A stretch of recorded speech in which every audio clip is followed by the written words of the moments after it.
എല്ലാവർക്കും ഉണ്ടാകുന്നൊരു സംശയമാണ് നമുക്ക് എപ്പോഴാണ് പീരീഡ്സ് റെഗുലർ ആകുമ്പോൾ എപ്പോഴാണ് നമ്മൾ ഡോക്ടറെ കാണിക്കേണ്ടത് എന്ന്.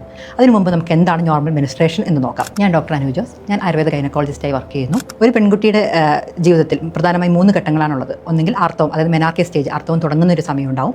പിന്നീട് ആർത്തവം നമുക്ക് ഒരു 40-45 വയസ്സ് വരെ ആർത്തവം ഓരോ മാസങ്ങളിലും കറക്റ്റായിട്ട് വരുന്ന ഒരു അവസ്ഥ. പിന്നീട് ആർത്തവം നിൽക്കുന്നതായിട്ടുള്ള ഒരു അവസ്ഥ. ഈ ഒരു കാലഘട്ടത്തിൽ, അതായത് നമുക്കൊരു മാസം പീരീഡ്സ് ആവുന്നു എന്ന് വിചാരിച്ചോളൂ. അതിൽ 28 ദിവസം നീണ്ടു നിൽക്കുന്ന ഒരു സൈക്കിളാണ് ഓരോ മാസവും ഉണ്ടാകുന്നത്. അതിൽ 28 ദിവസത്തിൽ 14ാമത്തെ ദിവസമാണ് നമ്മൾ ഏകദേശം ഓവുലേഷൻ അല്ലെങ്കിൽ അണ്ടോൽപാദനത്തിൻ്റെ സമയമായി പറയുന്നത്. ഇതിൽ ഒരു പെൺകുട്ടിയെ വെച്ച് നോക്കുമ്പോൾ നമ്മൾ എപ്പോഴാണ് ഒരു പെൺകുട്ടിയോട് പറയേണ്ടത്, എപ്പോഴാണ് അവർക്ക് ആർത്തവം വരുന്നത് എന്ന് വെച്ചിട്ടുണ്ടെങ്കിൽ, നമ്മൾ ആദ്യത്തെ കാലഘട്ടങ്ങളിൽ നമ്മൾ പറയാറുണ്ടായിരുന്നു ഒരു 10 അല്ലെങ്കിൽ 11-12 വയസ്സാകുമ്പോഴാണ് ഒരു പെൺകുട്ടിക്ക് ആർത്തവം ഉണ്ടാകാറ് എന്നുള്ളത്. പക്ഷേ കാലം മാറി ഇന്നത്തെ കാലഘട്ടത്തിൽ പെൺകുട്ടികൾ ഏകദേശം 8 അല്ലെങ്കിൽ 9 വയസ്സാകുമ്പോൾ തൊട്ട് തന്നെ അവർക്ക് ആർത്തവം കണ്ടുവരാറുണ്ട്.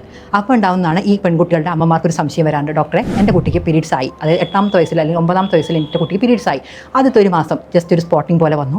പക്ഷേ അത് കഴിഞ്ഞിട്ട് ഒരു 2-3 മാസം ഉണ്ടായിട്ടില്ല. പിന്നെ ഒരു മാസം പിന്നെയും വന്നു, പിന്നെ ഉണ്ടായിട്ടില്ല. ഡോക്ടർ ഇതിന് ഞാൻ മരുന്ന് കഴിക്കേണ്ട ആവശ്യമുണ്ടോ എന്നുള്ളത് ഒട്ടുമിക്ക പെൺകുട്ടികളുടെ അമ്മമാരും നേരിടുന്ന ഒരു ചോദ്യമാണ്. അവർ നമ്മളോട് ചോദിക്കുന്ന ഒരു ചോദ്യമാണത്.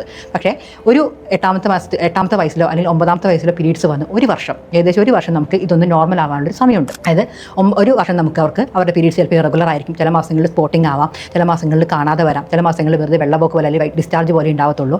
അതിലാരും പേടിക്കേണ്ടതായിട്ടുള്ളൊരു കാര്യമില്ല. അത് ഡോക്ടറെ കൺസൾട്ടേഷൻ ചെയ്യേണ്ട ആവശ്യവും ഇല്ല. പക്ഷേ നമുക്കൊരു ഒരു വർഷം കഴിഞ്ഞതിന് ശേഷം ഇങ്ങനെ ഒരു പീരീഡ്സിൻ്റെ ഇറഗുലാരിറ്റി വരികയാണെങ്കിൽ, അതായത് നോർമലി നിൽക്കുന്ന ഒരു പീരീഡ്സ് 28 ദിവസം കൂടുന്തോറും അല്ലെങ്കിൽ 30 ദിവസം, അത് ഓരോ ആൾക്കാരും അല്ലെങ്കിൽ ഓരോ പെൺകുട്ടിയും ഡിപ്പെൻഡ് ചെയ്തിരിക്കുകയാണ്. അല്ലെങ്കിൽ 28-35 ദിവസം വരെ വരാം. 35 ദിവസത്തിനുള്ളിൽ അത് വന്നില്ലെങ്കിൽ എന്ത് ചെയ്യുക, ഡോക്ടറെ കാണിക്കുക. ഈ 35 ദിവസത്തിനുള്ളിൽ തന്നെ വരുന്ന പീരീഡ്സ് മാക്സിമം നമ്മൾ പറയാറ് ഒരാളുടെ ഒരു പീരീഡ്സ് എന്ന് പറഞ്ഞാൽ 5 ദിവസം അല്ലെങ്കിൽ 3 ദിവസം അല്ലെങ്കിൽ 5 ദിവസം അല്ലെങ്കിൽ 7 ദിവസമാണ്. ഈ 7 ദിവസത്തിനും കൂടുതലായിട്ട് ബ്ലീഡിങ് നിൽക്കുക, അതായത് നമുക്ക് ഒരു ദിവസം തന്നെ 6-7 പാഡുകൾ മാറ്റേണ്ട ഒരു അവസ്ഥ വരിക. ഇങ്ങനെ ഒരു അവസ്ഥ വന്നാലും എന്ത് ചെയ്യുക, ഡോക്ടറെ കൺസൾട്ട് ചെയ്യണം. പിന്നെയെന്ന് വെച്ചിട്ടുണ്ടെങ്കിൽ നമുക്ക് കുറച്ചും കൂടെ കഴിഞ്ഞ്, അതായത് പീരീഡ്സ് കാണാതിരിക്കുന്ന സമയത്ത് നമുക്ക് ഡോക്ടറെ കാണിക്കുക, അല്ലെങ്കിൽ അമിതമായിട്ടുള്ള ബ്ലീഡിങ് വരുന്ന സമയത്ത് ഡോക്ടറെ കാണിക്കുക.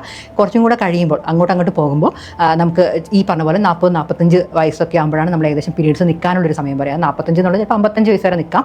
45-55 വയസ്സാണ് നോർമലി ഒരു ലേഡീനെ കുറിച്ച് പറയുമ്പോൾ നമുക്ക് പീരീഡ്സ് നിൽക്കുക എന്ന് പറയുന്നത്.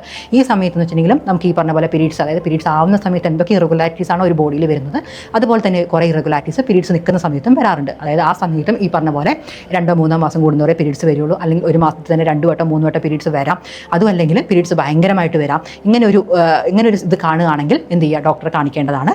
ഇതും അല്ലെങ്കിൽ ഒരു വർഷത്തിന് ശേഷം, അതായത് കറക്റ്റ് നമ്മൾ പീരീഡ്സ് നിൽക്കുന്ന വെച്ചിട്ടുണ്ടെങ്കിൽ ഒരു വർഷം നമുക്ക് പീരീഡ്സ് കാണുന്നില്ല എന്ന് വെച്ചാൽ മാത്രമേ നമുക്ക് മെനോപോസ് അല്ലെങ്കിൽ ആർത്തവ വിരാമം എന്ന് പറയാൻ പറ്റുള്ളൂ. പക്ഷേ ഈ ഒരു വർഷത്തിന് ശേഷം പീരീഡ്സ് ആ ഒരു വർഷം ഉണ്ടായിട്ടില്ല, പക്ഷേ അതിന് ശേഷം പിന്നെ ഒരു വർഷം കഴിഞ്ഞതിന് ശേഷം പീരീഡ്സ് വരികയാണെങ്കിൽ നിങ്ങൾ എന്തായാലും പോയി ഡോക്ടറെ കാണേണ്ടതാണ്.